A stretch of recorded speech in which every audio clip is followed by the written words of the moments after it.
Shabbat Tov, queridos amigos, ¿cómo están todos? Qué bueno estar de vuelta juntos. Los estábamos extrañando desde nuestro viaje por México, por Argentina. Nos habíamos acostumbrado a verlos de cerca. Pero bueno, Baruch Hashem, que tenemos este medio también para estar en contacto y espero que pronto también podamos volver a encontrarnos aquí en Israel, o allí en sus países donde ustedes se encuentren. Y esta es una época muy linda, una época de mucha luz, a pesar de que acá en el hemisferio norte cada vez oscurece más temprano.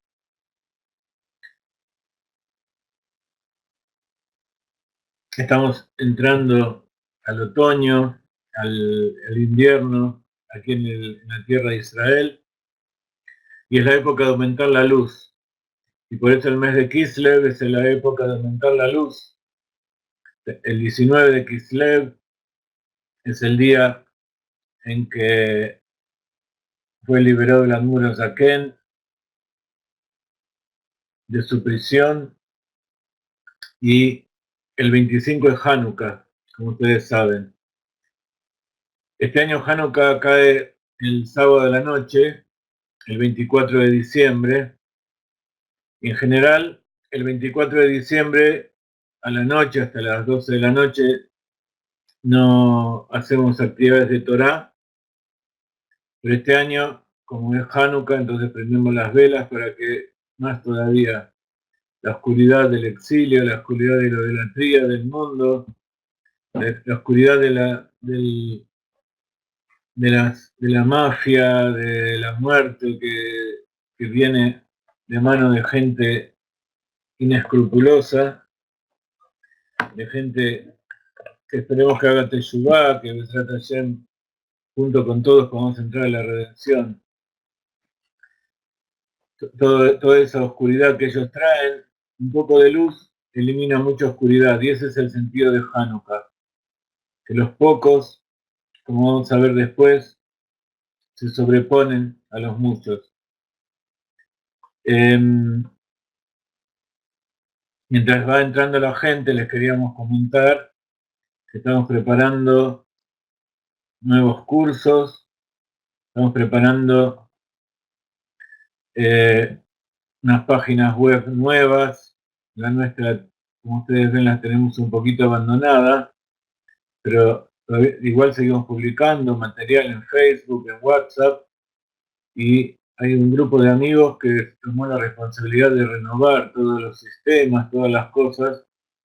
Entonces, nosotros aprovechamos para ocuparnos de aumentar en clases, aumentar en publicación de libros y de conectarnos. La verdad que el WhatsApp nos lleva mucho tiempo cada día.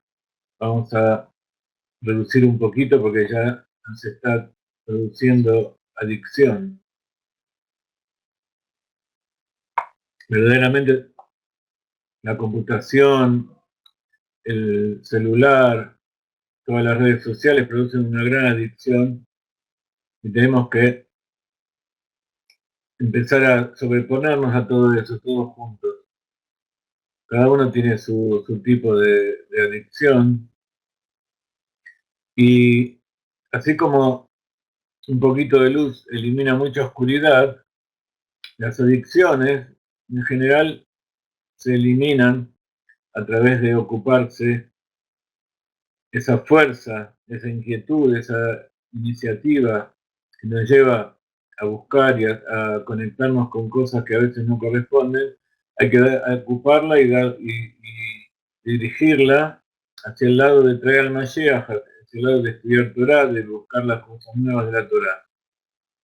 Y con esto estamos, y gracias a Dios, Rivka vino muy entusiasmada también de nuestros viajes por el exterior, y eh, muy agradecida por el cálido recibimiento que nos dieron todos y el interés que pusieron. Entonces, ella le gusta y está dando clases también por su lado. Incluso está teniendo más gente que nosotros, así que Baruch Hashem. Justamente estábamos estudiando esta semana acerca del precepto de estudiar, de enseñar a los hijos. Y esta es una perashá muy importante respecto a eso, porque es la perashá en que nacen las tribus de Israel en su mayoría. En esta perashá vemos cómo Jacob encuentra a su esposa, a sus esposas, nacen los hijos, y son los nombres son puestos justamente por las madres. Entonces,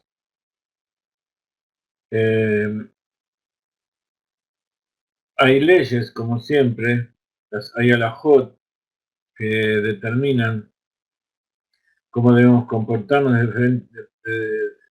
con respecto a todas las cosas. Uno de ellos es el tema de la educación de los hijos.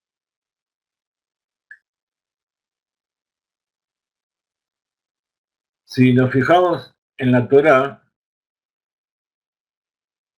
hay un pasuk en el libro de Devarim, en capítulo 11, versículo 19, el último libro de la Torá, donde Moshe le da instrucciones al pueblo de Israel y le dice, Velimatem otam et beneihem, y van a enseñarle esas leyes que yo le estoy enseñando, dice Moshe, a sus hijos. ¿A quién le está hablando Moshe? Está hablando a los hombres. Los hombres, el hombre tiene la obligación de enseñar a sus hijos, tiene la mitzvah de enseñarles a sus hijos la Torah. Los jajamim agregaron que además hay una obligación general de educar a los hijos en el cumplimiento de las mitzvot. A los hijos, tanto hombres como mujeres. En lo que discreparon un poco los sabios es en cuál es el nivel de obligación que tiene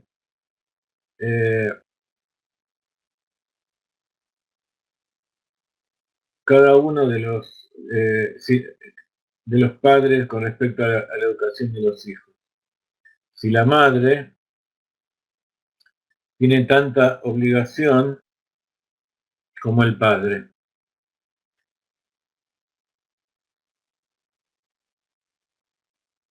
Entonces, hay unos que dicen que no, que la obligación de enseñar los preceptos y la Torá a los hijos es del padre. Hay otros que dicen que no, que la obligación, la mitzvah de educar a los hijos es tanto del padre como de la madre. Nosotros nos guiamos por el Admur Zaken, el primer rebbe de Chabad.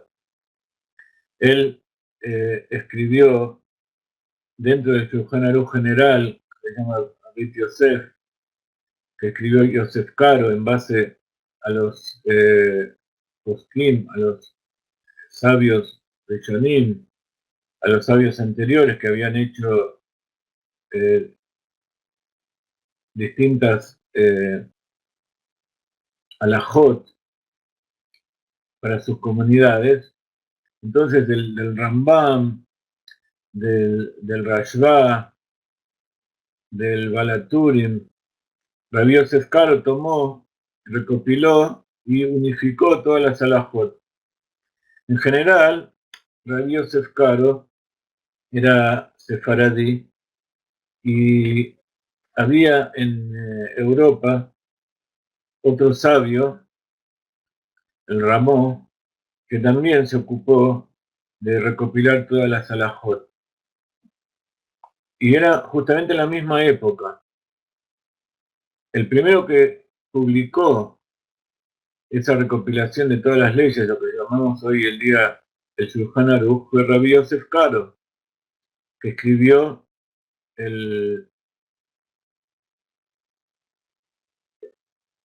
lo que se llama el Shulchan Aruch. Él recopiló de todos los sabios y del Talmud cómo se tenían que cumplir todos los preceptos de la Torá y todas las leyes. Cada uno de los preceptos tiene muchas leyes, como ustedes saben. Y el Ramó, en esa época, Ashkenazi en Europa, él también hizo otra recopilación muy parecida. Pero primero la publicó Yosef Caro. Entonces, él tomó, el Ramó tomó todo lo que él había hecho y lo quemó, lo tiró.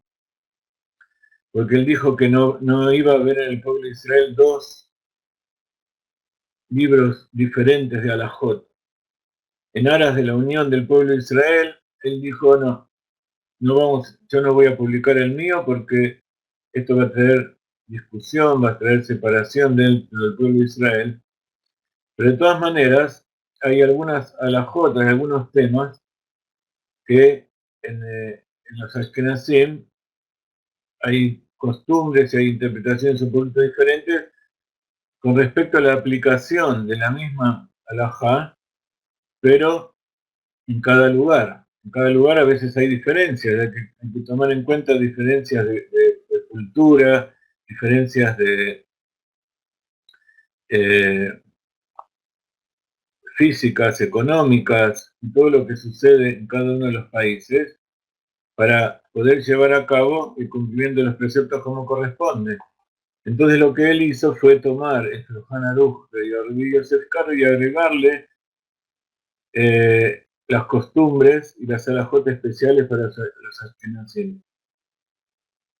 Y eso es lo que utilizamos hasta hoy en día, con a su vez los agregados y las interpretaciones de nuevos hajamim que vinieron y que explicaron cada vez en mayor profundidad cada uno de esos asuntos. Entonces, sobre ese Shulchan Aruch, que se basado en Rabbi Yosef Karo y completado con las alajot o con las variaciones de los Ashkenazim que agregó el Ramón, vino el Admur Zaken, el primer rebbe de Chabad, y entre otras de las obras que él hizo fue su Shulchan Aruch, que también tomó el Shulchan Aruch original de Yosef Karo con los agregados del Ramón y le agregó algo muy importante, porque en el Shulchan Aruch en realidad no se hacen discusiones de por qué se hace cada una de las cosas, sino que simplemente se anuncia y se determina cómo hay que hacerlo.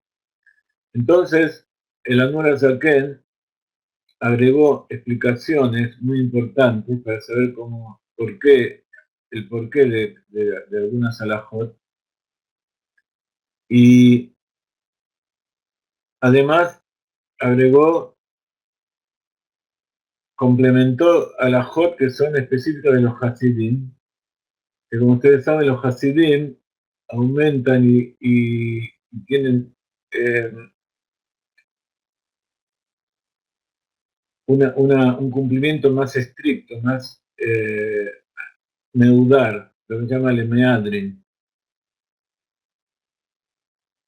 para evitar caer en transgredir alguna de las leyes que trae la Torah.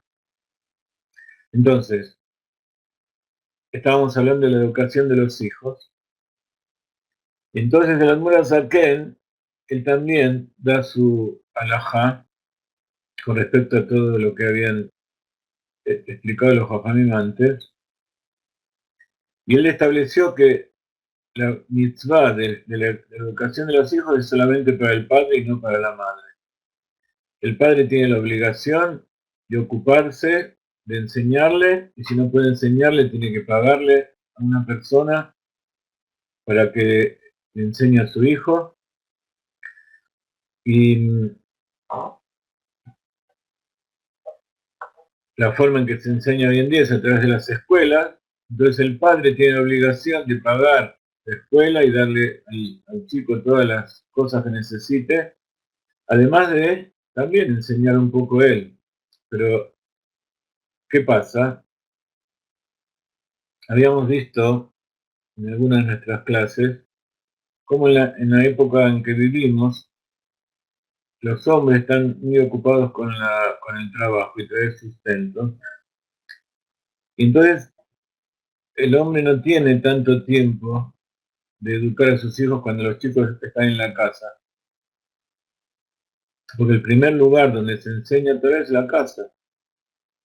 Por más que haya una escuela o haya maestros, no hay que olvidarse que el lugar donde se enseña la verdadera forma en que el chico se va a comportar cuando sea adulto es en la casa.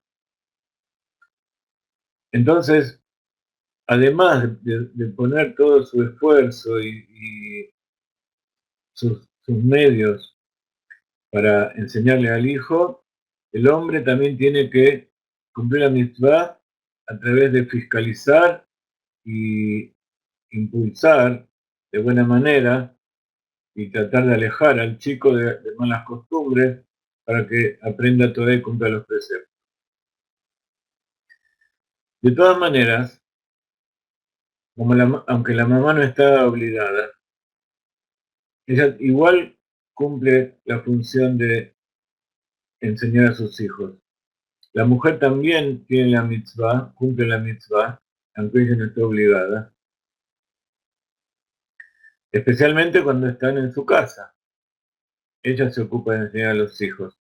Y si ustedes se acuerdan que hablamos de las 4 revoluciones, la primera fue cuando se escribió la Torá oral por Rabbi Yehuda Nasi, Rabbeinu Akadosh. La segunda fue cuando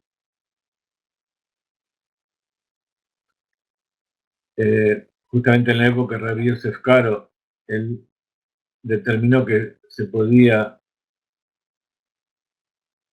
pagar a los sabios, a los rabinos y a la gente que se ocupa de Torah para que tenga que vivir y no se pierda la Torah. La tercera revolución fue justamente lo del Baal Shem Tov, que es hacer que las madres enseñen Torah a sus hijas. ¿Por qué? Porque esas hijas que saben Torah son las que iban a enseñar a sus hijos en sus casas. Cuando el marido no está, y a veces el marido viaja o el marido está muchas horas fuera del hogar y no ve mucho a sus hijos, la que le enseña Torah a los hijos en su casa es la madre. Entonces hay una mitzvah muy importante que fue en los últimos 200 años que se desarrolló principalmente, que es crear escuelas y lugares de enseñanza para las mujeres, justamente para que puedan cumplir esa mitzvah de enseñar Torah a sus hijos. Y en nuestra generación más todavía, dice el Rebbe, que como el hombre se encuentra fuera de la casa muchas horas para conseguir sustento, en la casa, en el hogar de hoy, la conducción de la casa la educación de los hijos es principalmente la responsabilidad de la madre. Entonces,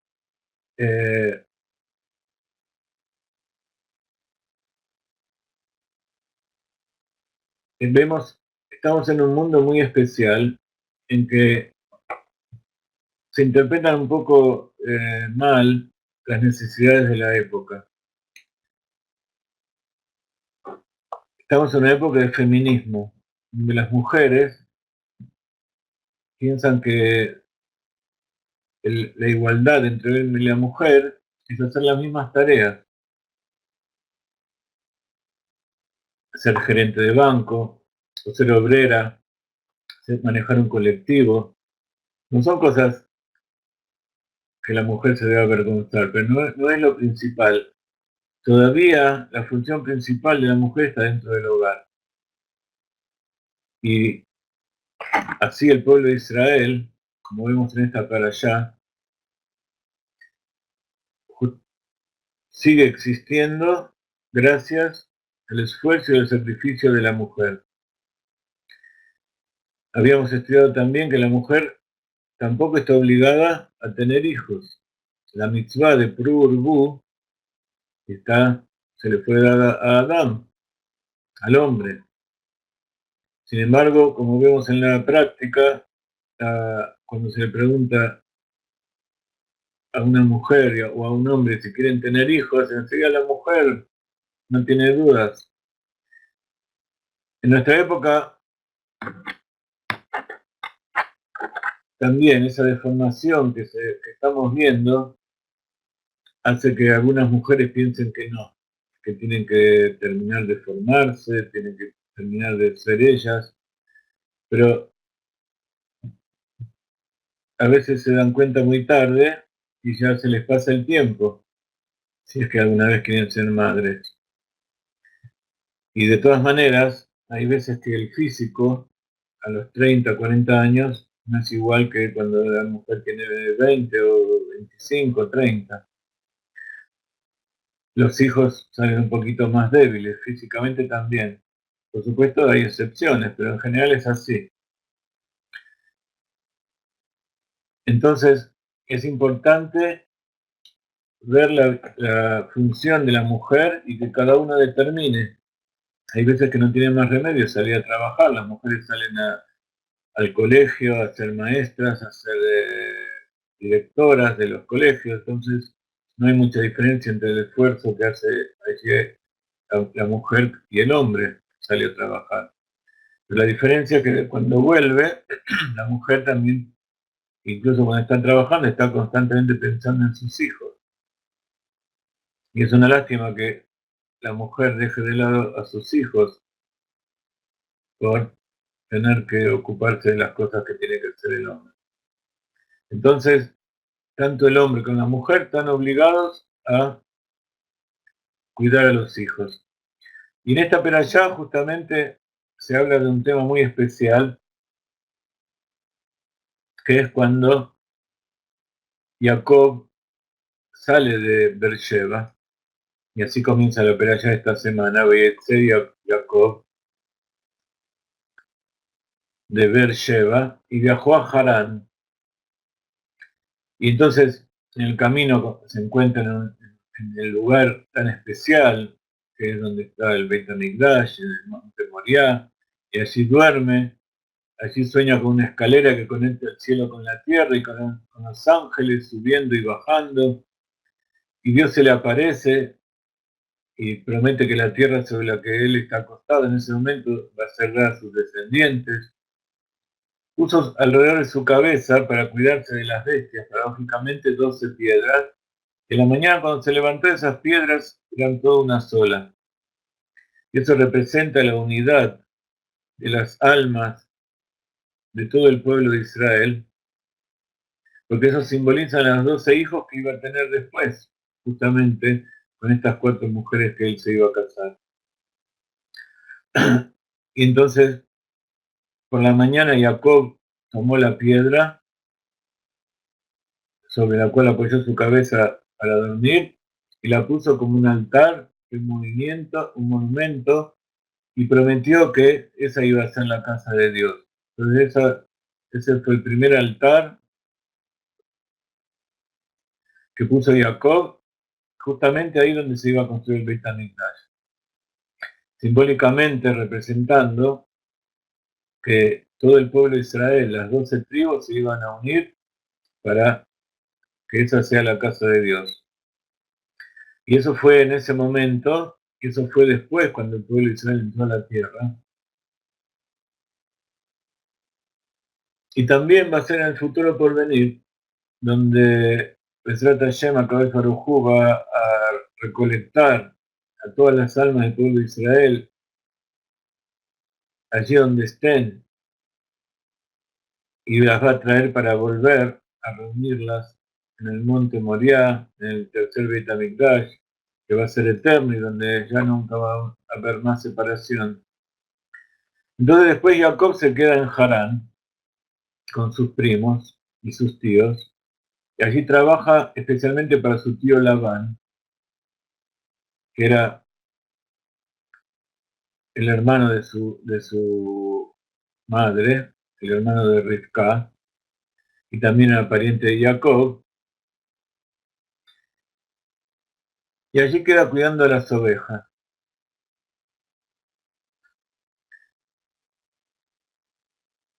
Si ustedes leyeron la Perashá de ayer, este Shabbat, van a ver cómo hubo toda una providencia divina de cómo Jacob encontró a Rachel, que venía con sus ovejas para darle de tomar agua en el pozo.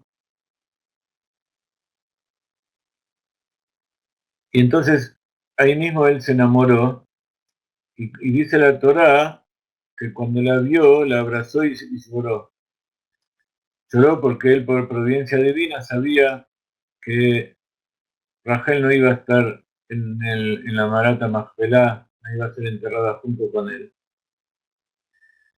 Pero Besrat Hashem también, y ese también es un motivo para pedir la redención hoy mismo, y que se despierten todos los que están dormidos en el polvo, para que se junte Rachel con Jacob nuevamente.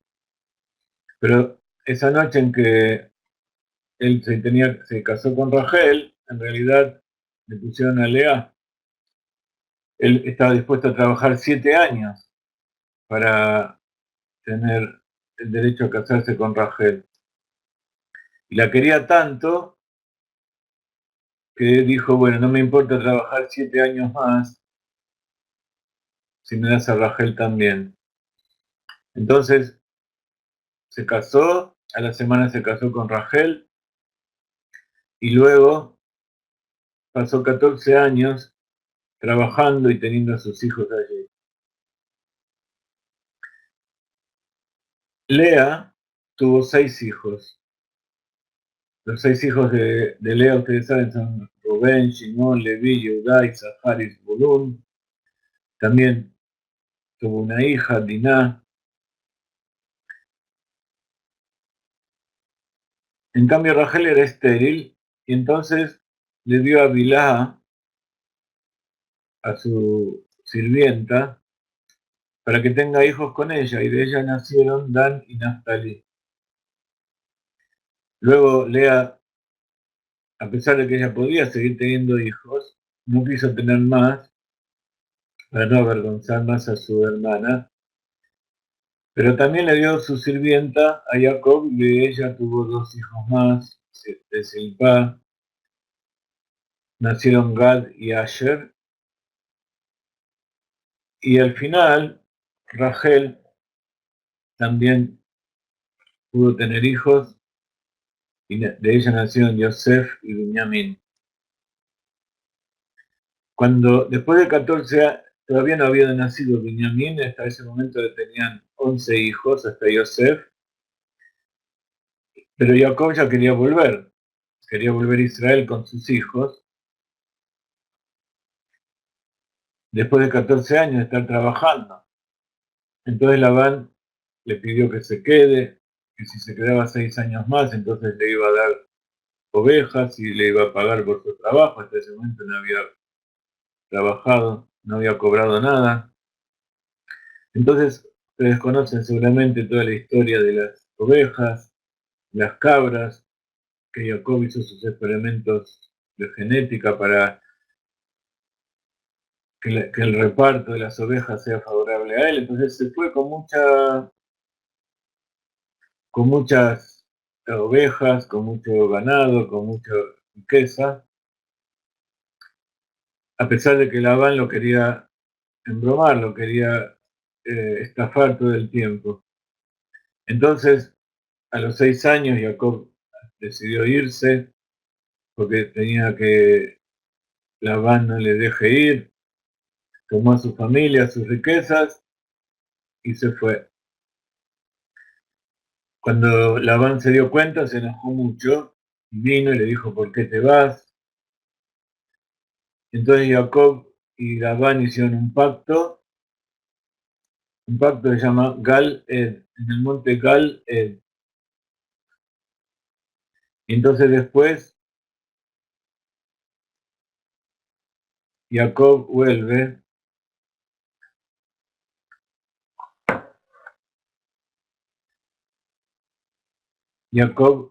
a tierra de Israel y en el camino se encuentra con los ángeles de su hermano, que vamos a ver la perashá que viene, de qué se trata todo ese asunto. Hay muchas cosas para hablar, por supuesto, pero vamos a centrarnos en estos dos versos que tienen que ver con la formación del matrimonio, y de acuerdo a la formación del matrimonio así también salen los hijos. Vamos a ver distintos aspectos de este asunto, y mientras tanto vemos que Solange me preguntó por qué buscaban siempre la familia de Labán, si ellos eran idólatras. Tanto Abraham, Isaac como Jacob se casaron con mujeres que venían de su propia familia.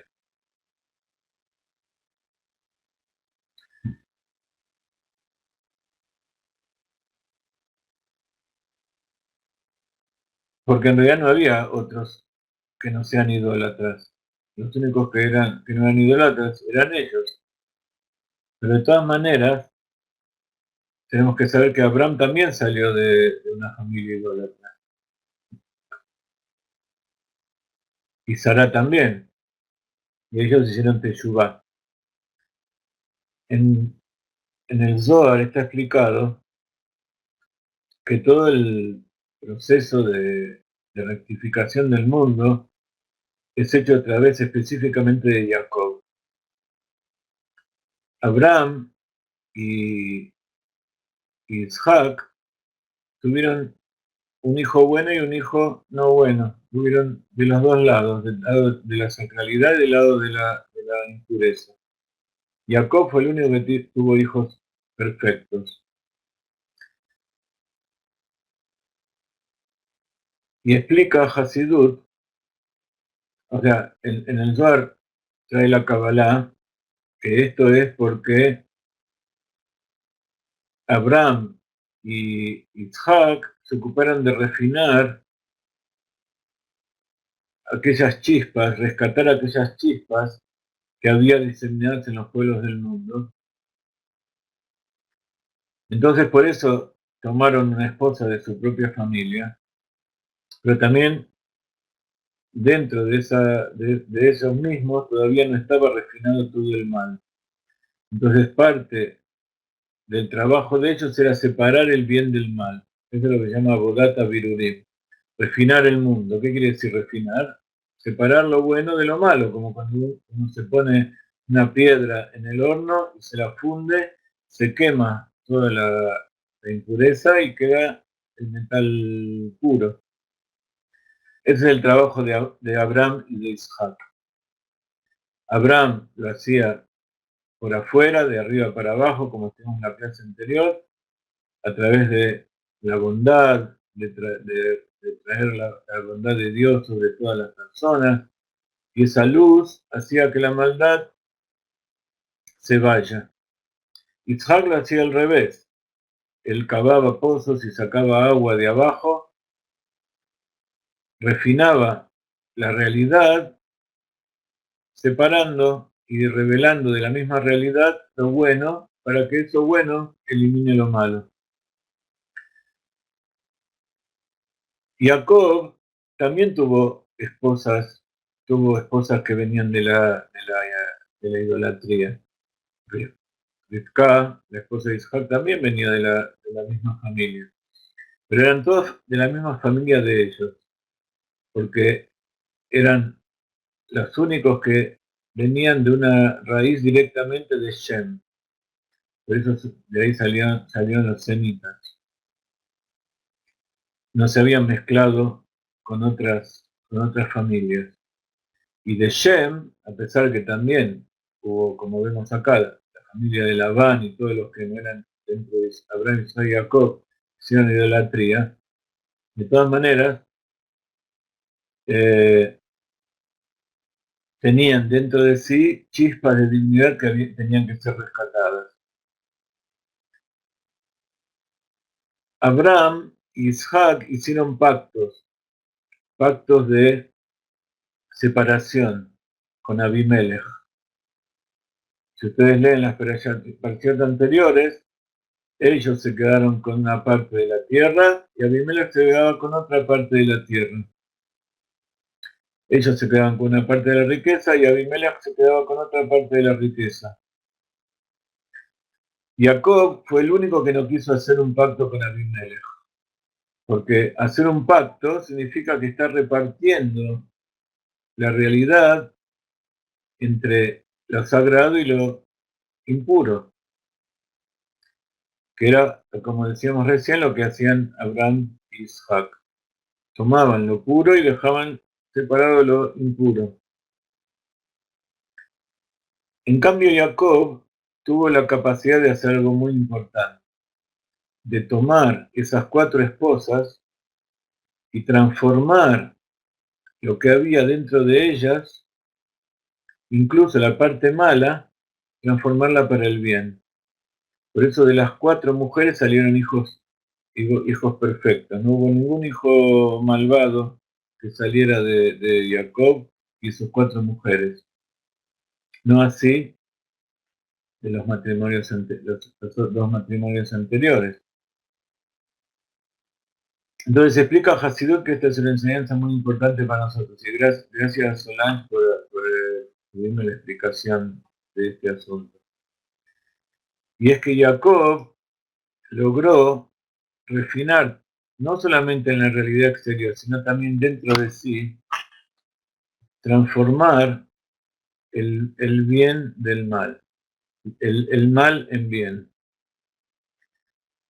Abraham y Isaac eliminaron la maldad dentro de ellos y físicamente lo que hicieron fue separar. Sarah le dijo a Abraham que separe a Isaac de todos los demás hijos. También Jacob se separó de Isaac.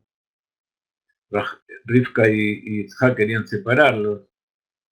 Especialmente Rivka quería separar a Isaac a Jacob de Esaú. Esaú se casó con otras mujeres de otros pueblos, con los hijos de Ismael. Los hijos de Ismael se casaron con los hijos de Esaú y también con egipcios. Se mezclaron y forman los pueblos que no son los pueblos de Israel de hoy en día. En cambio, Jacob logró hacer el pueblo de Israel. Y para hacer el pueblo de Israel no se podía dejar nada de lado.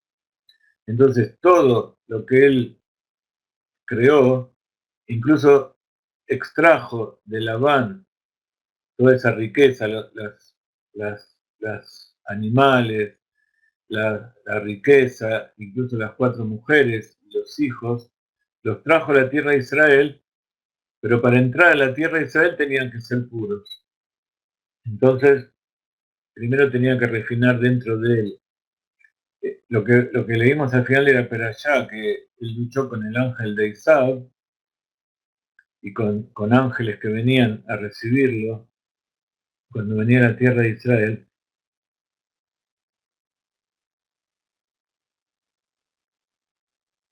Fue el único que tuvo ese tipo de luchas espirituales, y venció.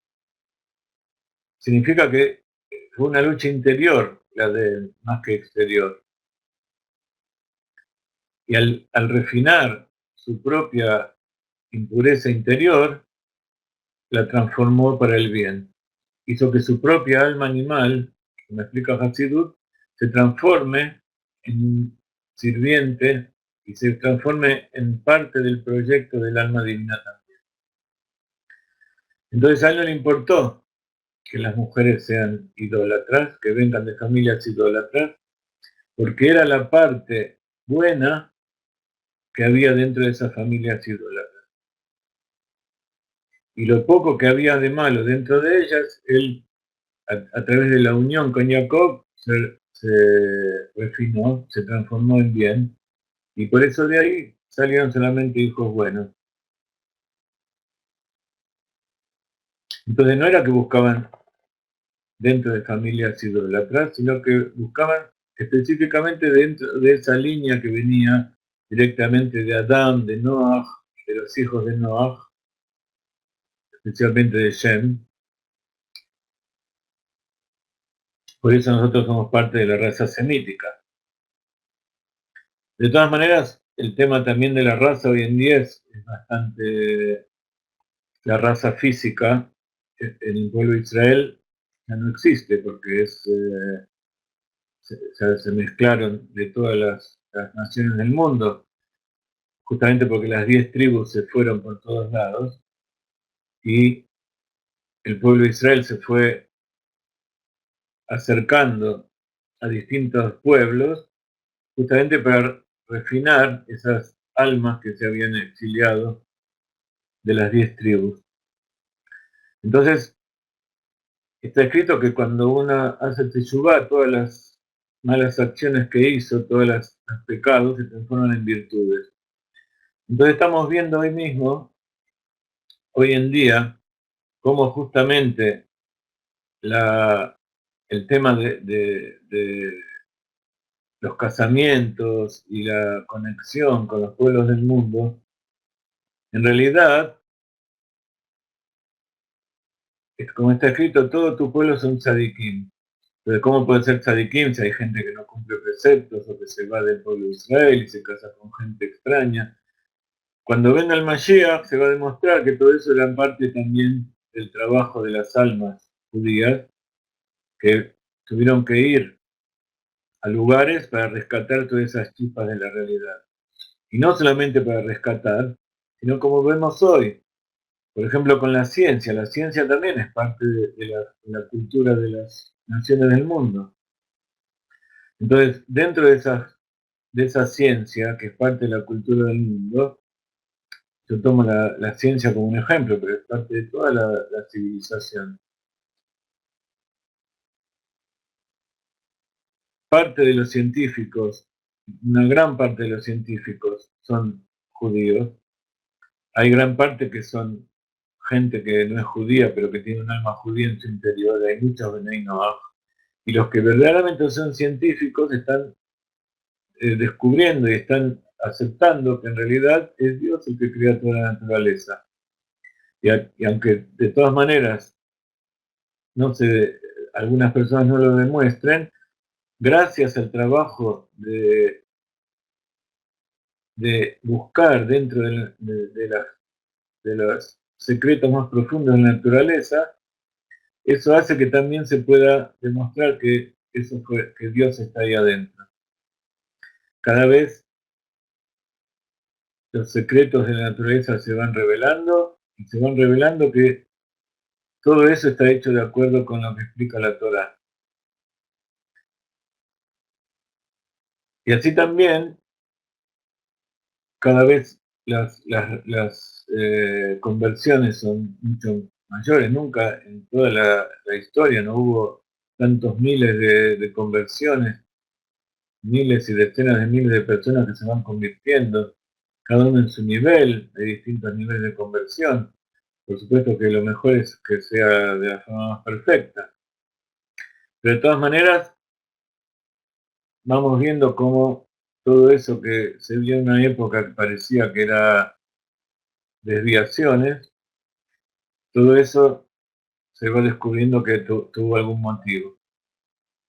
Incluso el cristianismo, el Rambam dijo que en realidad es difícil justificar que Dios haya permitido que exista una desviación tan grande de la Torá por parte de los mismos judíos y que los romanos y los idólatras se apoderen de la Torá y crean algo a partir del judaísmo.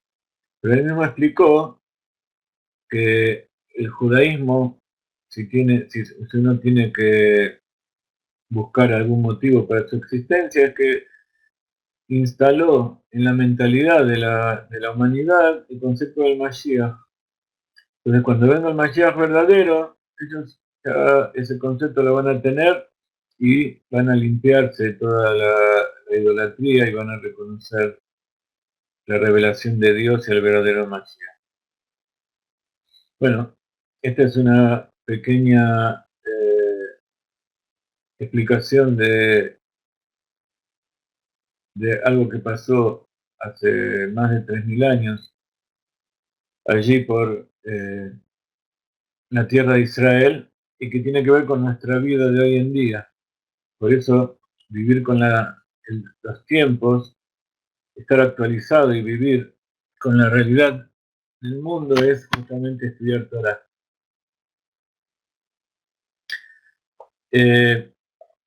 Yo quería hablarles un poco de las leyes de Hanukkah, pero no quería dejar de hablar un poquito de estos versos. En la Torá, cuando Jacob llega a la casa de Labán y habla de Rachel y Jacob, se llega a estos dos versos donde habla de la diferencia entre Lea y Rachel. Eran las dos hermosas, pero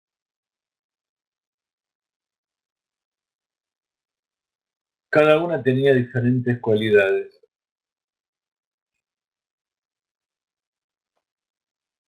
Acá sinceramente esta traducción yo la saco de Jabat, pero no es de lo más exacto que hay.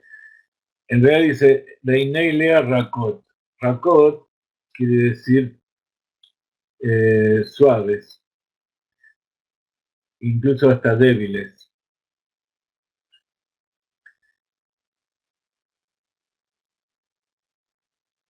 Entonces, eran suaves, y explican los sabios que los ojos de Lea eran como chiquitos y débiles, de tanto que ella lloraba. Porque como ella era la hija mayor, y Rachel era la menor, entonces ella sabía que se iban a casar con Isaac y con Jacob. Entonces ella lloraba todo el tiempo porque sufría pensando que iba a ser la esposa de Isaac y Rachel la esposa de Jacob. Pero las cosas Dios las hizo de tal manera que ambas se casen con Jacob.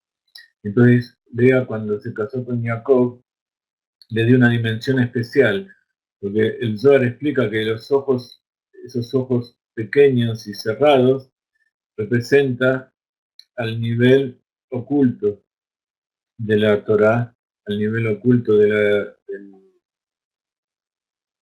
la creación, que es más elevado. En cambio, Rachel dice era de buena figura y hermosa, era bella a la vista. Quiere decir que tiene que ver con la Torá revelada y con las cosas reveladas en la creación de Dios. Habíamos visto que también había una diferencia entre Isaac y Jacob, que Isaac tenía que ver con las luces del mundo del Tou, que en este mundo están ocultas, fueron ocultadas para que no rompan la realidad. Y Jacob era el encargado de rectificarlas. Entonces por eso el nivel de Jacob es inferior, y cuando lucha con el ángel y lo vence, es llamado Israel. Israel es un nivel superior del alma de Jacob, que tiene y con ese nivel se une con Lea. Ese nivel oculto de la Torá y el nivel más espiritual, más elevado, que tiene que ver con los mundos superiores. En cambio, Rachel es llamada la novia, que es Malhut, que es el mundo revelado. Lea en Kabbalah es llamada la Ima, la esposa de Israel, Saba. Muy bien. Entonces dice Rashi, Reinei Lea Rakot, שהייתה סבורה לעלות בגורלו של עשיו ובוכה שהיו הכל המורים שני בנים לרבקה ושתי בנות ללבן. Bueno, acá está lo que les acabo de decir, que ella estaba segura de que su suerte era que se tenía que casar con Esaú, y entonces lloraba, porque todos decían que Rivka tenía dos hijos y Labán tenía dos mujeres, entonces se iban a casar entre ellos, el grande con la grande con el grande y la pequeña con el pequeño. Entonces,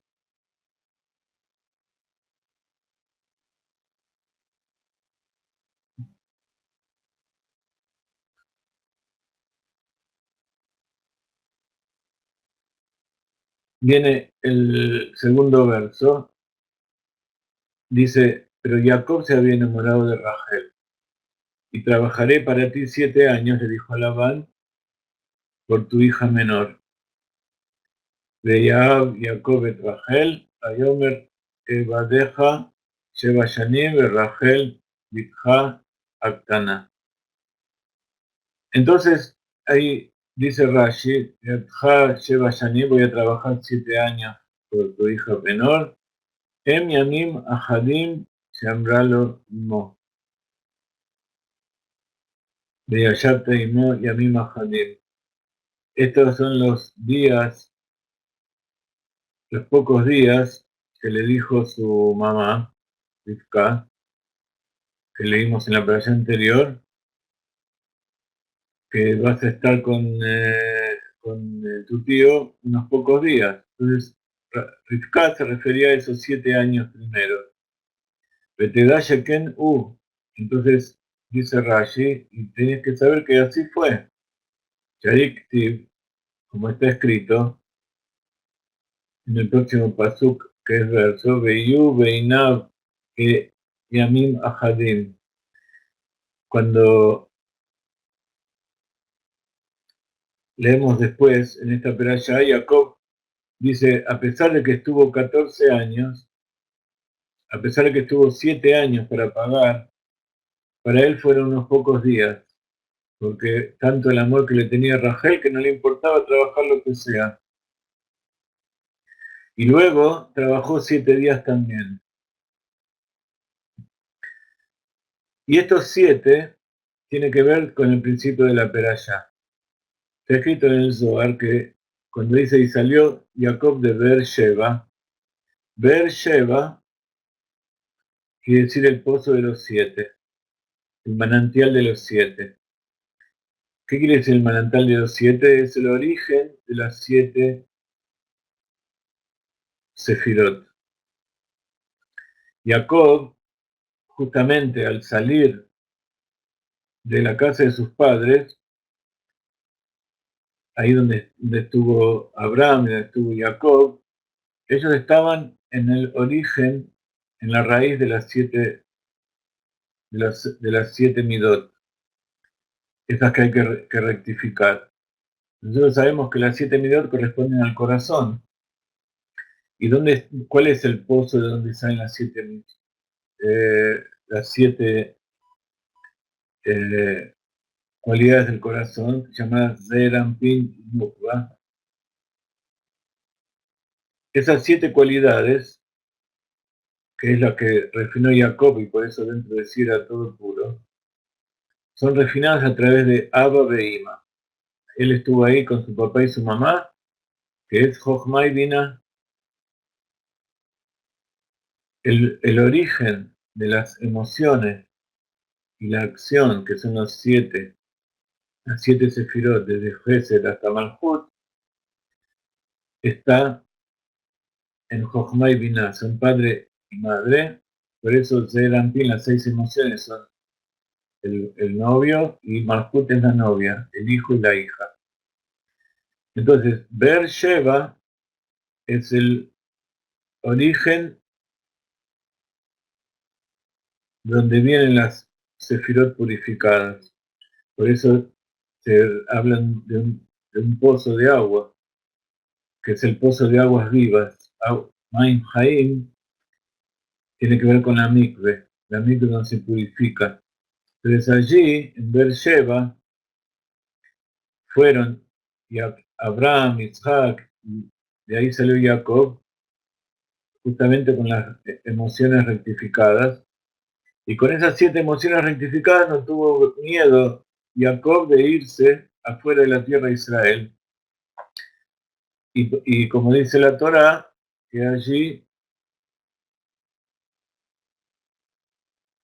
Jacob le dijo a Isaac cuando volvió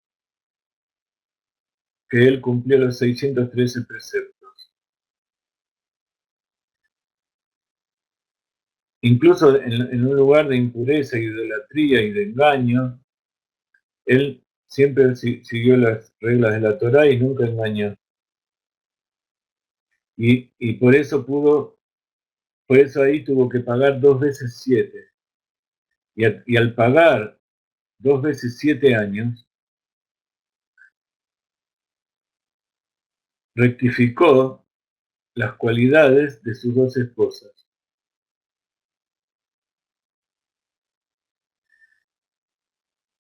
Otra alusión a que las esposas de Jacob eran completamente rectificadas es que cada una tenía una sirvienta, que eran sus 7 cualidades, las 7 cualidades de cada una de esas mujeres, del lado de la impureza, porque eran mujeres que eran esclavas, eran sirvientas que habían venido de Egipto, de pueblos ajenos, de pueblos idólatras. Entonces, al acercarse a Rachel y Lea, ellas se acercaron y fueron como conversas. Y al unirse con Jacob, terminaron de rectificar esas 7 cualidades. Entonces, por eso, las 4 mujeres, Bilá, Rivka, Zilpá y Lea, forman la palabra Barzel, que en hebreo es la palabra hierro,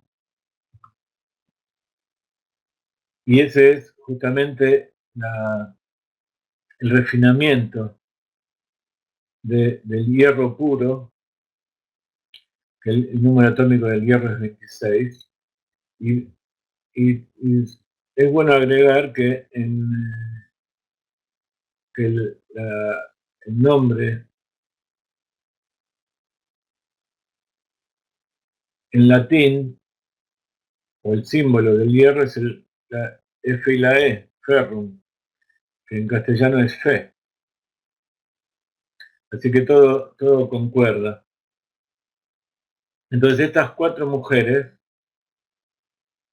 forman la base del pueblo de Israel y forman el aspecto femenino de Jacob, que para poder refinarlos tuvo que revelar su aspecto superior, que es Israel, que es Sarkel, el ministro de Dios. Entonces no solamente Jacob representa lo más bajo del mundo, porque Jacob viene de la palabra talón, Ekev, que es el final. Entonces Jacob representa a los mundos más bajos, a los cuales viene el alma a refinar. Y Israel representa a los mundos más superiores, a los ministros de Dios, a los ángeles superiores, ese que venció. Ese ángel que venció le dijo que él, a partir de ahora, se llama Israel, porque él iba a ser el representante de Dios aquí en la tierra para refinar el mundo y para hacer cosas que los ángeles no pueden hacer, solamente el alma.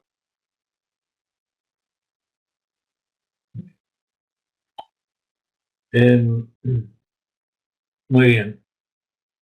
Eh, entonces, estos números 7,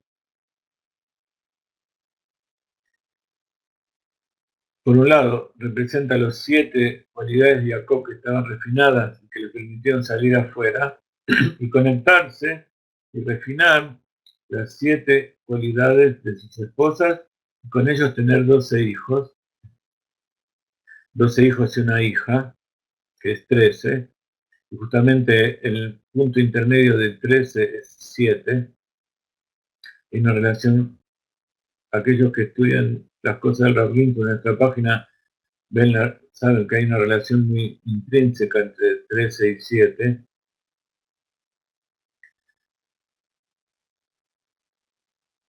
Pero el tema es que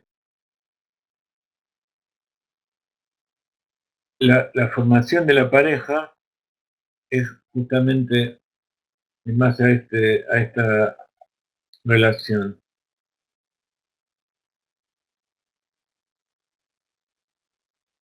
Otra de las preguntas que hacen los sabios es que, sí, que los patriarcas cumplían todos los preceptos. Entonces, ¿cómo puede ser que Jacob se casó con dos hermanas? La Torá prohíbe casarse con dos hermanas.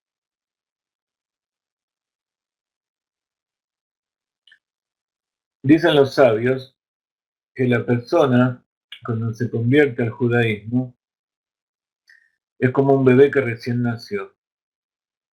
Por eso, como dijimos antes, Jacob convirtió a Rachel y a Lea, o sea, reveló dentro de ellos el alma divina, pero literalmente nacieron de nuevo. Dejaron de lado, se desconectaron con su pasado idólatra física y espiritualmente, porque antes de casarse Jacob las convirtió. Entonces eran como recién nacidas. Entonces por eso no se consideraban hermanas según la ley judía. Esa es una de las explicaciones. Viene el Rambam y dice que en realidad los patriarcas, gracias, ¿quieren seguir un poquito más? Tenemos que hablar de Hanukkah todavía, ¿no? Dice que los patriarcas solo cumplieron toda la Torá mientras estaban en la tierra de Israel. Jacob en este momento estaba fuera de Israel, por lo que podía casarse con dos hermanas. Esta es una ley que, por supuesto, no funciona después de la entrega de la Torá. Después de la entrega de la Torá, el cumplimiento de los preceptos, el cumplimiento de la Torá es por siempre y tanto dentro como fuera de Israel.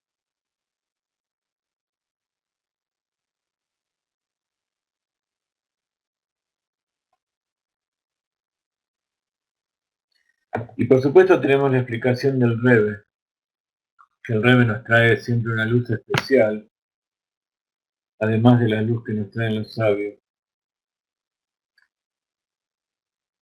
Dice el Rebbe que Rashi no trae ninguna explicación de por qué Jacob se casó con dos hermanas. Algo que parece desafiar el principio de que los patriarcas cumplieron con toda la Torá antes de que fuera entregada.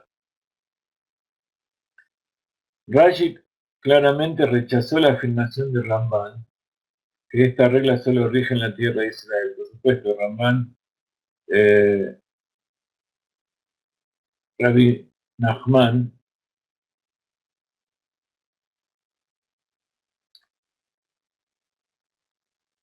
interpretó diferente cuando Jacob dice que viví con el malvado de Labán, pero cuidé los 613 preceptos y no aprendí de sus malos actos. Cuando recién decíamos que Jacob, cuando se encontró con Esaú, le dijo, In Labán Garti. In Labán Garti, con Labán moré, con Labán viví. Garti, quiere decir viví con Labán, viví. Tiene las mismas letras de Tariag, que es la gematria de 613. Entonces le está diciendo, vos venís ahora a decirme, le está diciendo a Isaac, vos venís ahora a decirme que yo fui allá y dejé de cumplir los preceptos, pero no, te equivocaste mucho. Y por eso Jacob y Isaac no le pudo decir nada. Porque si el otro hubiera dejado de cumplir los preceptos, entonces no tenía ninguna diferencia con Isaac. En cambio, cuando Jacob le dice, a pesar de que estuve fuera de la tierra de él, igual cumplí los 613 preceptos, entonces Isaac no tuvo nada que hacer. Y ese es uno de los motivos por los cuales tenemos que cumplir los preceptos y en forma de Idur, en forma muy más embellecida y más completa. Y ese es el motivo por el cual tenemos que cumplir los preceptos en todo el mundo. Y entonces, lo que hacen los judíos en la tierra de Israel es importante, pero también lo que hacen el resto del mundo, para que la tierra de Israel sea cuidada y para que todos los judíos sean cuidados en todo el mundo, y que no venga nadie a decir que la Torá y que la tierra de Israel, Dios nos lo permita, no nos pertenece. Y eso también sirve para cuidar a todo el mundo. Cuando hay paz con el pueblo de Israel, también hay paz en el resto del mundo. Entonces dice el Rebbe que Rashi aclara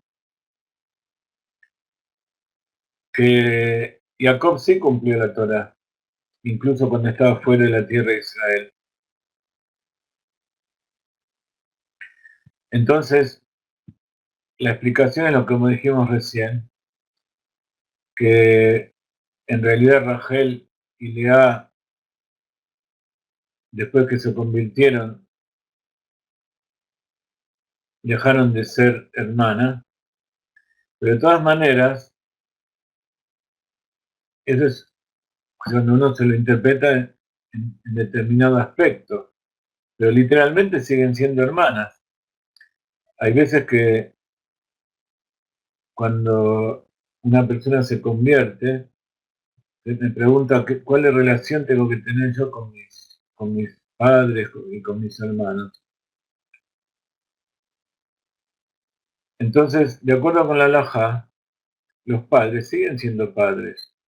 Y el precepto de honrar a los padres igual tiene que ser hecho de los padres biológicos. Aunque la persona se convirtió y espiritualmente ya esa relación se cortó. Porque la verdad tiene que ser verdad en todos los planos. Entonces, si en el plano físico eso sigue siendo, entonces también hay que cuidar los preceptos en el plano físico.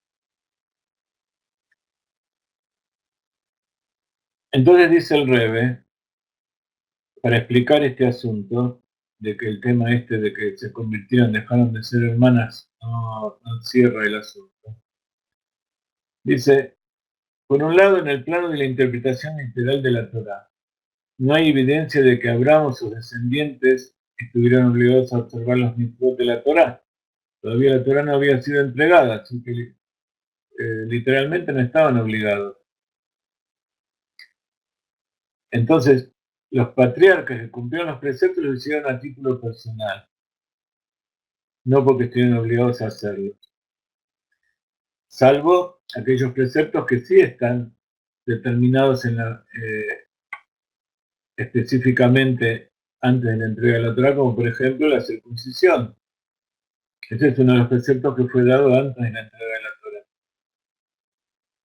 Entonces, el concepto o el precepto de la conversión, no hay un precepto de la conversión, pero el concepto de conversión no existía literalmente como una halajá. Por lo tanto,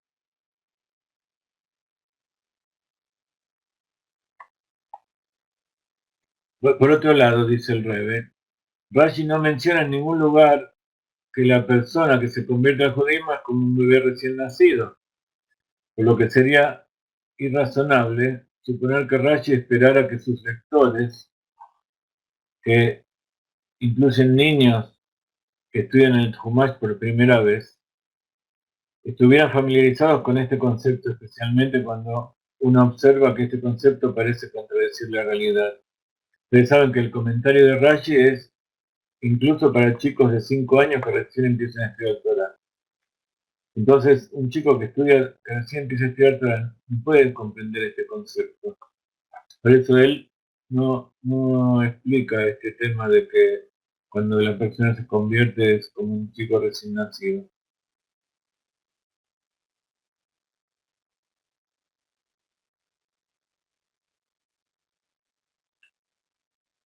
Por otro lado, tampoco se puede decir que fue una instrucción del momento que dio Dios. Hay preceptos que aparentemente difieren de lo que dice la Torah en general, y a veces lo contradicen, se llaman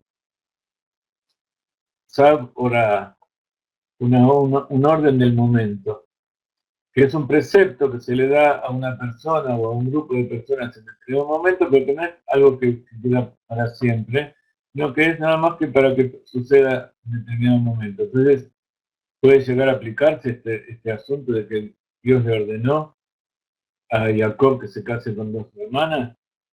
El Rebbe dice que no, porque tampoco en la Torah está escrito que Dios le ordenó. Lo hizo y está escrito, pero no en ningún momento figura que fue una orden de Dios. Entonces el Rebbe explica así. Rashi no explicó por qué Jacob se casó con dos hermanas, porque consideró que la explicación resultaba obvia de las propias escrituras.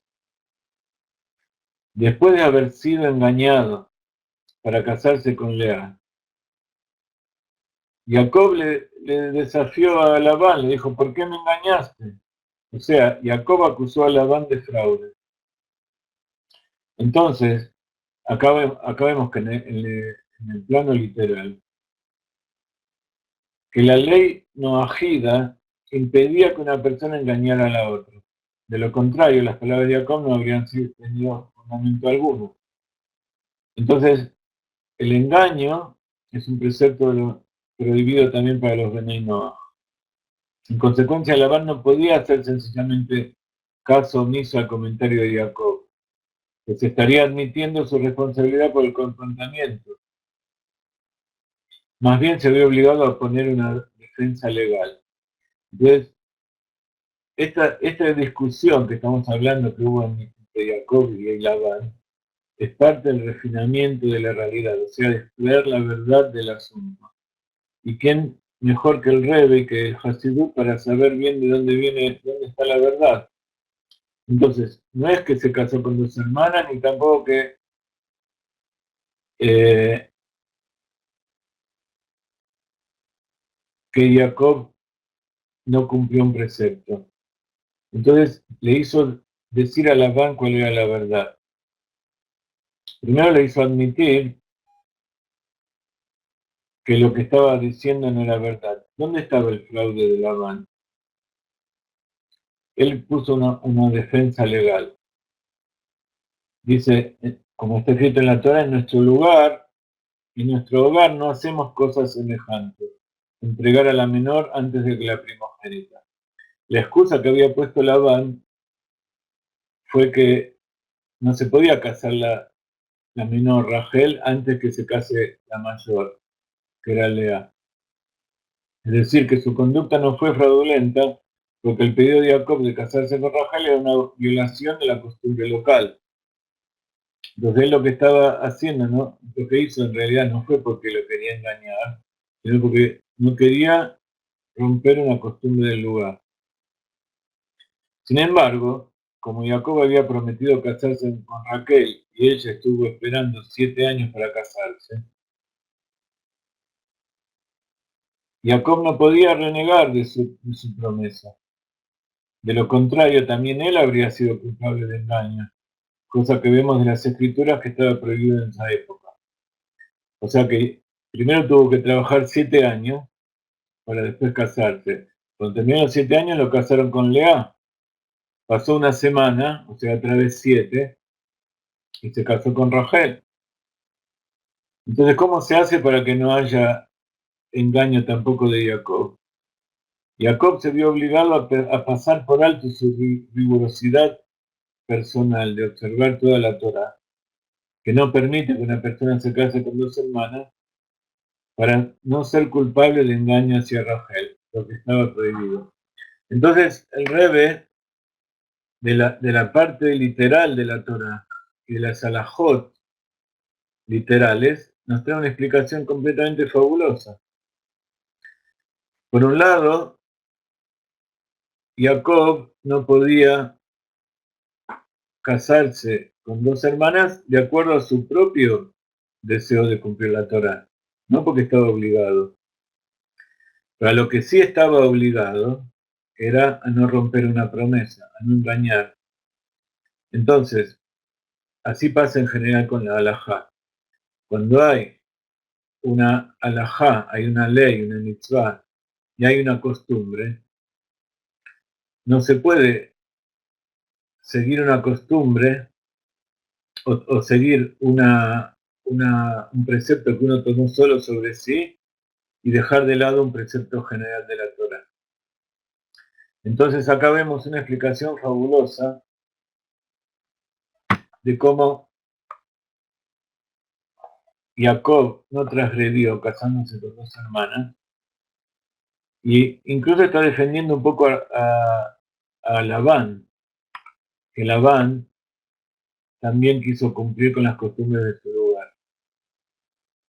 Y un poco también esa costumbre de casar primero a la mayor es también del pueblo de Israel, pero de todas maneras no es algo obligatorio. Cuando hay posibilidad, se casa siempre el mayor. Incluso cuando hay dos mellizos, hay veces que se casan los dos juntos, tanto hombre como mujer. Pero primero se hace el casamiento del mellizo mayor y y después se hace el del mellizo menor, como pasó acá con Rachel y Lea. Entonces, habíamos dicho antes que había una diferencia entre Lea y Rachel. Dicho en palabras hasídicas, Rachel representa el enfoque de los tzadikim, cuyas vidas son totalmente santas. Y Lea, el enfoque de los Balei Teshuvah, que elevan el mundo secular a la santidad. Por eso Raquel era naturalmente atractiva. Acá vemos otra interpretación del tema de los ojos suaves, llorosos de Lea, y que Rachel era hermosa. ¿Quién llora? Aquel que peca. Entonces, el que llora es el Baal Teshuvah. Entonces, Lea en este caso está representando al Baal Teshuvah.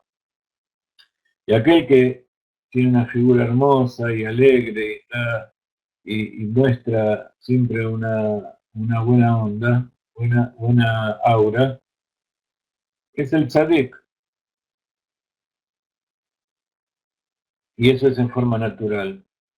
Como el tzadik cuyo carácter es inmaculado, mientras que Lea lloró profusamente, aludiendo al proceso de Teshuvah. Ella también era naturalmente extrovertida, o sea, de antes, pero lloraba, como dijimos, porque tenía miedo de que la casen con el malvado. Entonces, este talento de ser extrovertido y alegre ayuda a la persona a llevar al mundo exterior al plano de la santidad, ayuda a rectificar el mundo. Jacob era una persona honesta que moraba en las carpas. Ishtam Yoshev Oalim se llamaba Jacob. Una persona simple, tranquila, que le gustaba estar sentado estudiando Torah, apacentando las ovejas, sin ocuparse de las personas. Se ocupaba solo de asuntos de santidad, del enfoque de los tzadikim. Por eso la gente decía que Jacob estaba destinado a Rachel, porque coincidía con su carácter. Esaú, en cambio, era más extrovertido, hombre de campo. Por eso la gente decía que sería una buena pareja para Lea, pues solo la talentosa y extrovertida Lea tendría la habilidad de hacer que Isaac volviera en Teshuvah.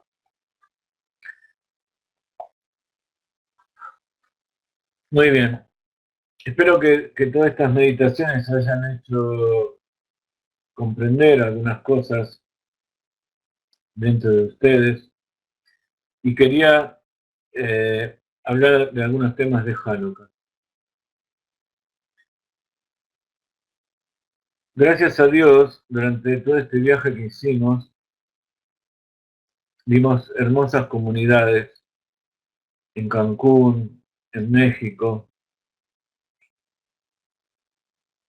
Es interesante ver que en general las comunidades que vimos, las impulsoras del estudio de la Torá y de reunión y acercarse, incluso de reunir el dinero y dar las trumot y buscar lugares, hacer todo este trabajo que decíamos que tiene que ver con una personalidad extrovertida, era de mujeres. Vimos que en México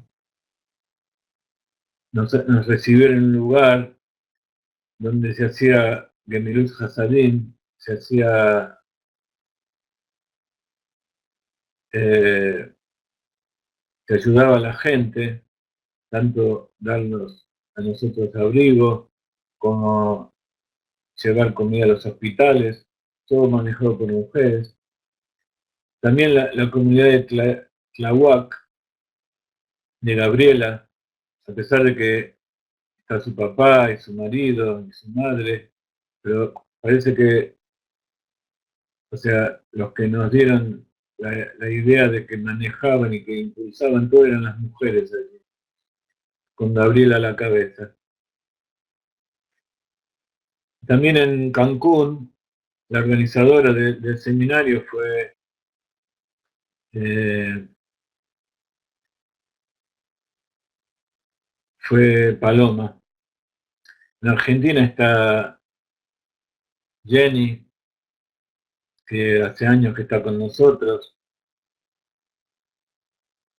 que está constantemente pendiente de que podamos dar las clases y atender a la gente y computadoras y recibir las remote de Argentina.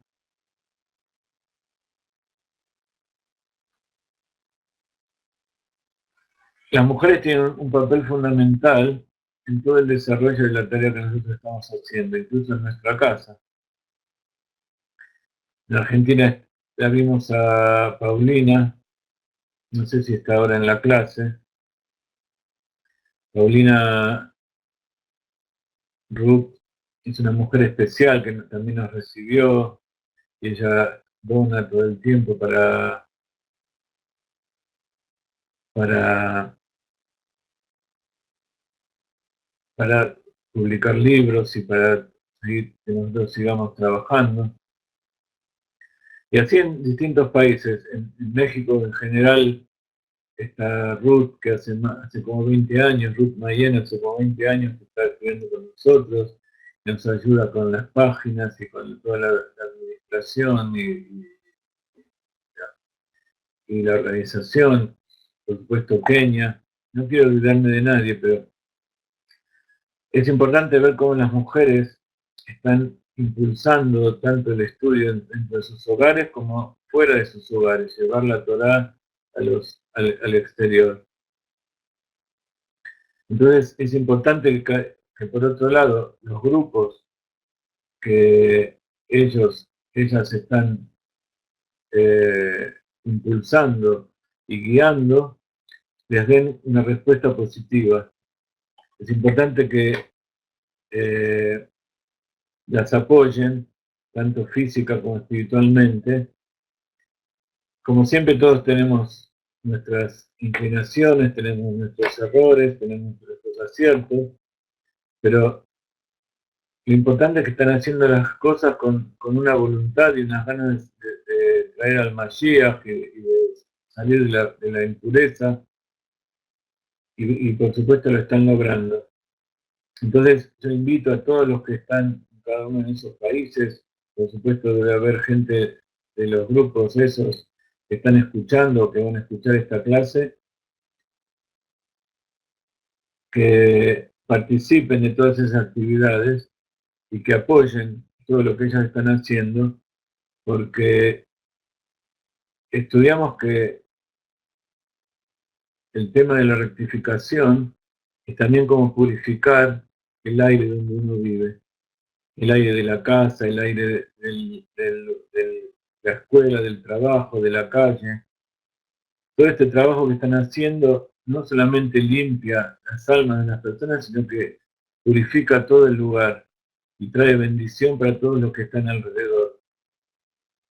Eso no significa que no hay que hacer esfuerzo, las cosas no vienen solamente del cielo, sino que sobre todo vienen del esfuerzo de cada uno. Entonces ahora que viene la festividad de Hanukkah, los invito a reunirse y prender las velas todos juntos y cantar, seguir reuniéndose para estudiar Torah durante la semana en los horarios que establezcan, incluso reunirse en los lugares donde cada uno se encuentra, donde están esas comunidades, para estudiar Torah todos juntos, también en las clases que nosotros damos. Es importante, y nosotros lo vimos en vivo, como cuando toda la comunidad se junta, la fuerza y el ánimo que se da cada uno al otro se multiplica. No es lo mismo estar sentado solo frente a una computadora, incluso si es dentro de la familia, que hacer todo un grupo y escuchar las cosas todos juntos. Así que los impulso a estudiar las leyes de Hanukkah, que no son muy difíciles. Es importante conocer cuáles son los motivos, cómo se hace, pero en principio la historia de Hanukkah seguramente ustedes la conocen. Fue 138 años antes de la era común, hace 3622 años en que el imperio sirio, que a su vez estaba bajo el dominio romano, exprimía y quería eliminar, en principio quería tomar todo el dinero que se podía, hasta que quiso tomar el dinero de las monedas, el medio shekel que entregaban los judíos todos los años para mantener al templo y para hacer los sacrificios. Entonces vino Yohanan, el sumo sacerdote, con todos los hijos de Matitiao, y los enfrentaron a todos. Habían mancillado el templo y habían eliminado todo. Habían prohibido estudiar Torah, habían prohibido hacer circuncisión, habían prohibido cuidar el Shabbat.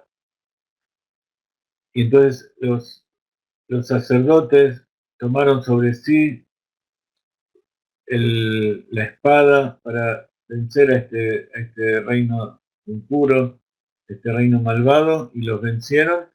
Y entonces, el 25 de, el 25 de Kislev del año 3622, hace exactamente 2154 años, 155 años en realidad, inauguraron de vuelta el templo y volvieron a encender las velas de la Hanukkah con el aceite puro que había quedado. Encontraron una pequeña cantidad de aceite allí.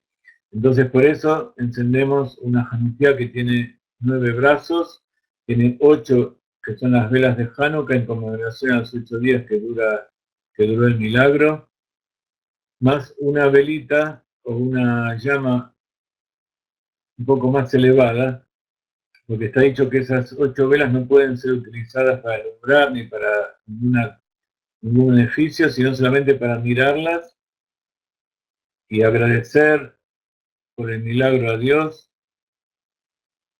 Entonces se prende una vela más, que es el Shamash, y esa vela está por encima de las demás.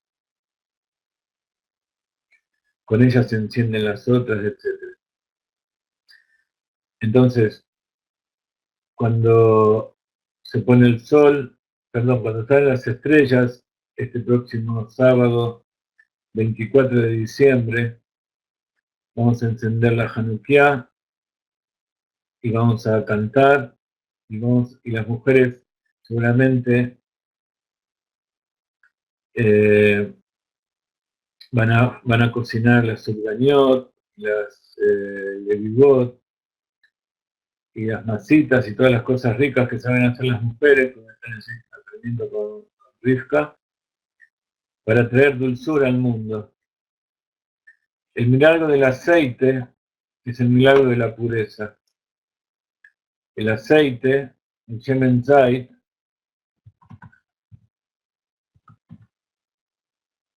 es el aceite de oliva es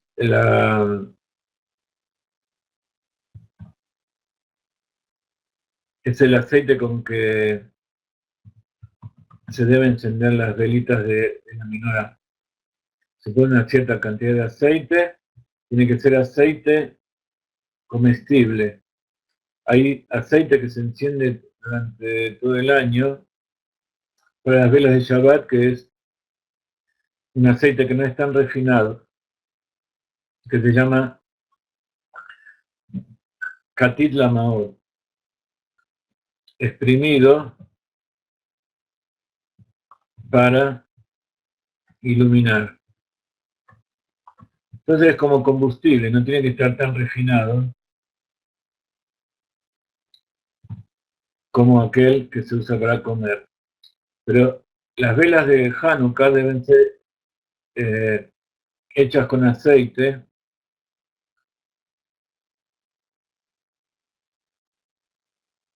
Shemen Zait Zach.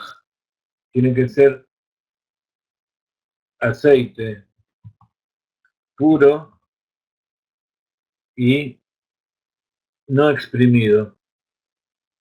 Tiene que ser el aceite primero que sale, y tampoco tiene que ser extraído con agentes químicos, tiene que ser el más puro de todos. Eh,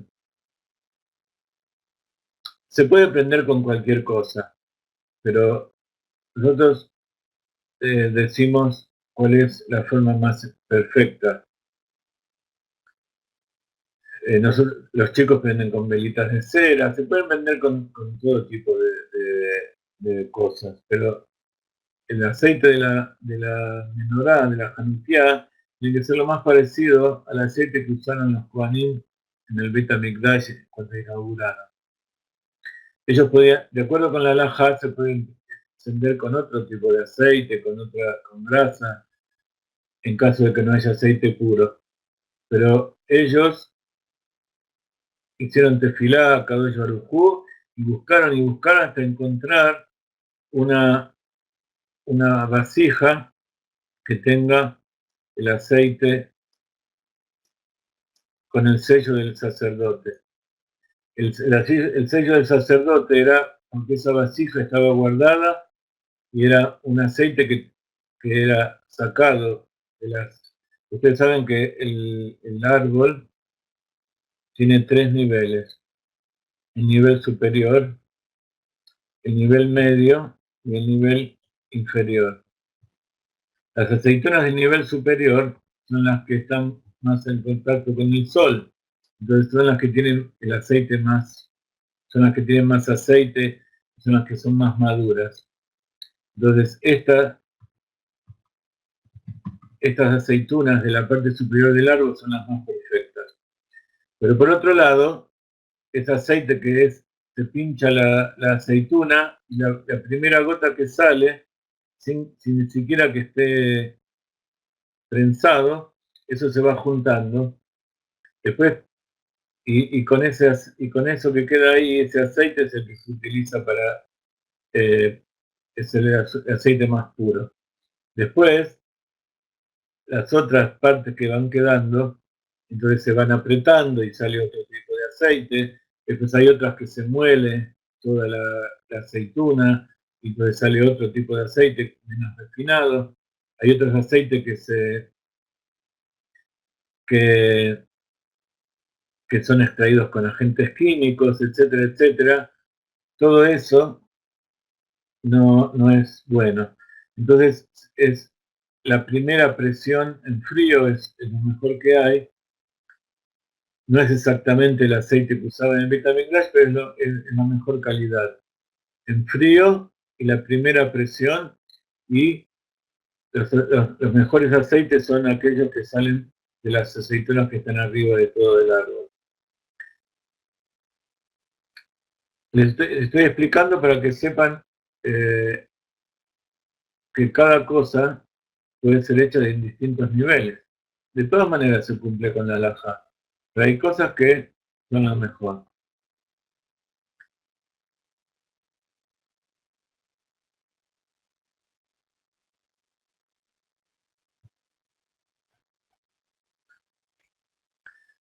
Entonces, ustedes saben que nosotros utilizamos el candelabro que tiene los brazos rectos.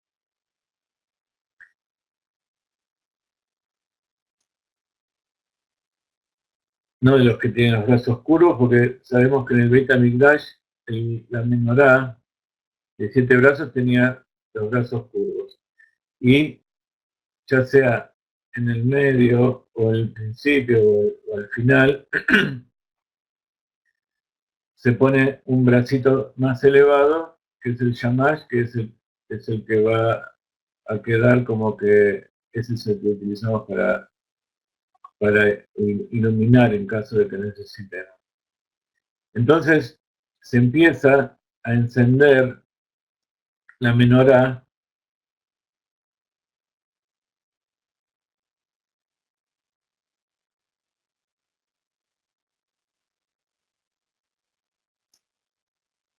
cuando quedan 9 minutos.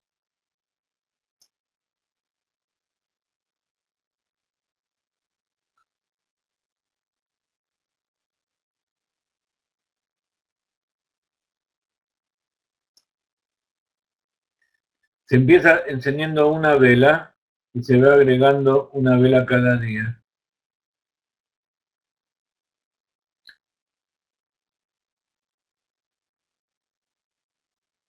Siempre se enciende la vela nueva.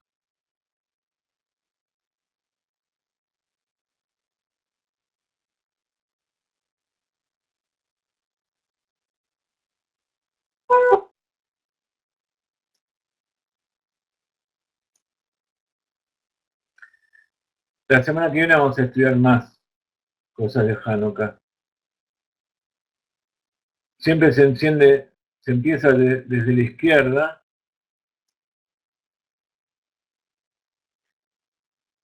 se va agregando y se enciende la primera vela que se va agregando. O sea, se enciende de derecha a izquierda porque se enciende la vela nueva que se va agregando. ¿Se entiende? Entonces la primera vela está aquí, luego el segundo día se agrega otra vela, se encienden las dos, pero primero se enciende esta de la derecha y después la de la izquierda. El tercer día se agrega otra vela, se enciende primero la tercera, después la segunda, después la primera, etcétera, etcétera, hasta completar los 8 días. Se puede encender durante toda la noche, lo mejor es encenderla apenas empieza la noche. Nosotros la encendemos dentro de la casa, al lado del marco de la puerta, del lado opuesto a la mezuzá. No, no es descendente, todos los días se aumenta una, pero se enciende de derecha a izquierda, siempre empezando por la última que se pone. Yo te entiendo lo que quieres decir descendente, pero en realidad no hay que decirlo porque si no va a pensar que se empieza con 8 y después se encienden 7, 6, 5. Se asciende cada día, pero se enciende desde la última que ponemos. O sea, todos los días hay que volver a llenarlo y volver a limpiarlo y poner aceite nuevo y poner una mechita nueva. Lo mejor es poner mechitas con de aceite de algodón hechas a mano, pero también se pueden comprar. Nosotros hacemos que los chicos también enciendan, que cada uno tenga una Hanukkah. Vimos que en el grupo de Gabriel hay muchos chicos que tienen muchas habilidades muy lindas, así que pueden decirle a los chicos que fabriquen cada uno Hanukkot con distintos métodos, con cerámica, con madera, con chapitas de bebida, con tubos, con lo que se les ocurra, siempre que sea un material seguro, que no se vaya a incendiar.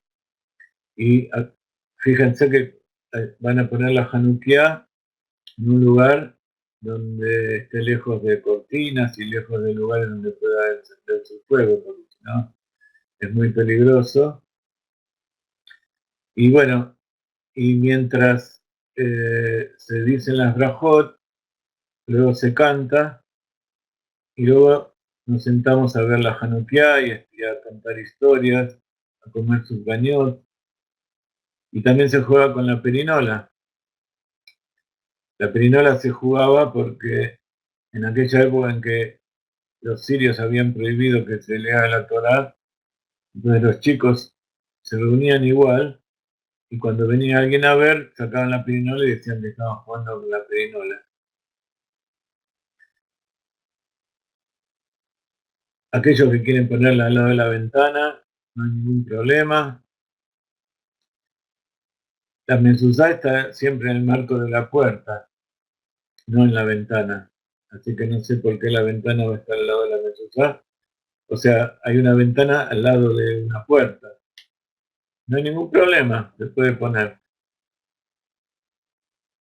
Nosotros, lo que yo les quería decir es que la idea es que si nosotros tenemos una puerta y aquí tenemos la mezuzá, ya se está terminando el tiempo, nos despedimos por ahora. Voy a agregar 5 minutos porque les quería comentar algo. Si tenemos aquí la mezuzá, pues aquí ponemos la Hanukkah. La Hanukkah tiene que estar por encima de 8 tefajot, fajim, tiene que estar en una altura especial, no vamos a entrar en eso ahora, vamos a ver los detalles exactos la próxima vez. Si ustedes quieren poner lo que se vea por la ventana, lo pueden hacer. Incluso nosotros acostumbramos en los autos poner arriba una Hanukkah con luces eléctricas para pasear por todos lados. En la Hanukkah cada uno sabe si no es peligroso, si puede hacerlo ahí donde está, donde vive. Les quería decir que vamos a comenzar cursos nuevos con la Morá Hana Miriam. Tenemos a su disposición los cursos de hebreo y todos los cursos que dimos hasta ahora. Ya varias personas en WhatsApp nos compraron cursos que dimos. Hicimos una oferta donde hay un curso de hebreo A, un curso de hebreo B y el curso del secreto de las letras hebreas. Hay posiblemente 60, 70 clases en total por $100 que se pueden pagar $50 este mes y $50 el próximo mes. Tenemos muchos cursos, luego vamos a poner a disposición otros cursos, pero este es importante porque veo que hay mucha gente que no sabe hebreo, que no sabe leer, no sabe escribir. La Morá Hana Miriam dio estas dos clases, estos dos cursos de hebreo que los pueden bajar directo de su computadora, que están todos listos. Y este es el curso que yo di sobre el libro del Rav Minshall, de las letras hebreas, que todavía lo tenemos que publicar. Hay muchas clases y muchas muy inspirativas, muy instructivas. Incluso pueden ser tomadas por chicos porque las clases de Hana Miriam son muy didácticas, muy simples. Y con esto colaboran con nosotros para seguir estudiando y dándoles a ustedes todo lo que se merecen. Aquellos que quieran nos escriben a jaime770@gmail.com y les decimos cómo pagarlo y les decimos cómo recibir las clases. Hay varias personas que siempre ponen dinero, así que ellos los reciben gratis y paradójicamente aquellos que siempre ponen dinero y se los ofrecemos gratis igual los quieren pagar. Entonces, les queremos decir que aquellos que nos ayudan constantemente cada mes, cada uno de acuerdo a sus posibilidades, van a recibir todas las cosas que vamos a ir ofreciendo con descuento o a mitad de precio o a veces gratis, porque Primero porque los queremos mucho y sabemos que esto es importante para tener el Mashiach ahora. Entonces, todo lo que ustedes puedan colaborar, nosotros los vamos a ayudar para que puedan aportar. Cada uno en la medida de sus posibilidades, pero tenemos tantos alumnos, si cada uno pone un poquito, $10, $18, o un importe cada tanto por mes, podemos llegar a hacer cosas muy grandes, incluso viajar más seguido, o publicar los libros mucho más fácil.